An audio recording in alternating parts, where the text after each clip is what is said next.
Hello everybody, 'tis the Amazing Gaming Guy here, and welcome back to the Steampunk City. And at the start of this episode, we are just starting off where we left off last time, working on the residential district still. This time, we decided that we were going to duplicate the structure that we built last time, put another one behind and create a load of alleyways in between and round to create the closely knit streets that you would expect in a steampunk city. Now we've just started off by creating that back wall to the building that we built last time, using white wool to act as plaster. While Joe was going around and creating dormer roofs on this side of the building like he did on the other side, I was replicating the central feature window that was on the front of this building on the back as well.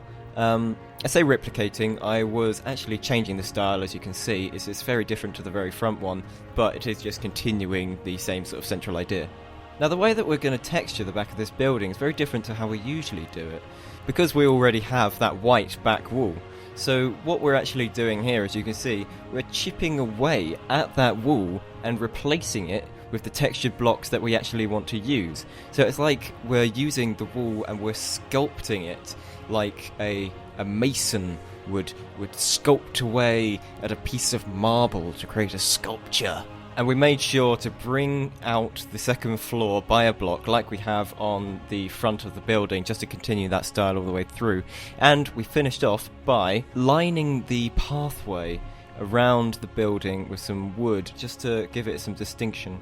Then we copied the whole building into the air so that we could chip away all the little bits that we don't want, like the stone on the side and the bits of ground underneath, and all of the hanging bits coming off the front, so that we can duplicate it, as we are doing now. We could duplicate it onto the ground to create a second building. And here we are, we've put the second building down and we've created this wonderful little alleyway with minimum effort. Thank God for World Edit! The next step was to just go along this new building, adding in all the doors, because for some reason World Edit doesn't copy doors, and putting fences around the stairs coming up from underneath, and putting in torches and windows.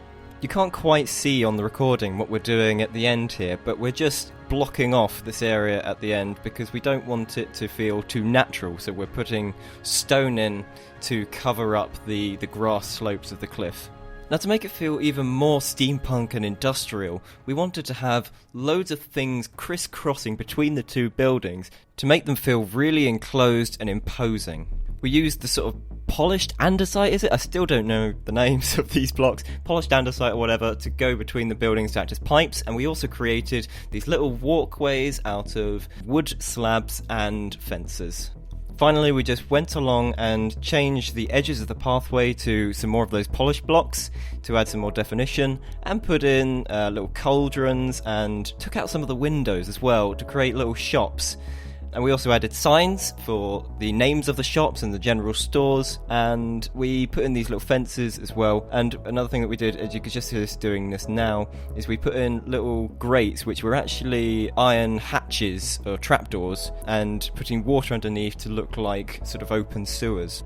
And that is just about it for this week. I must apologise for this being quite a short episode. I know they're usually sort of 8 to 11 minutes long, and this one, by the end of it, it will only be about 4 minutes 45 seconds, and that is because we're very busy at the moment, as I said in the last episode, and we haven't had time to record much more than this, but I wanted to get something out, so a little short snippet is all you'll be getting for this week. I'm very sorry about that, but I do have something exciting to tell you about. Next week, I'll be releasing a special Let's Build It video, just celebrating the first 5 episodes of this, and basically what that will be is a video in 1080p, 60 frames per second, with no narration, just a cut down version of all of the episodes 1 to 5 in compilation format. So that will be very exciting, and I hope you enjoy that when it comes out. And thank you very much for watching, and I'll see you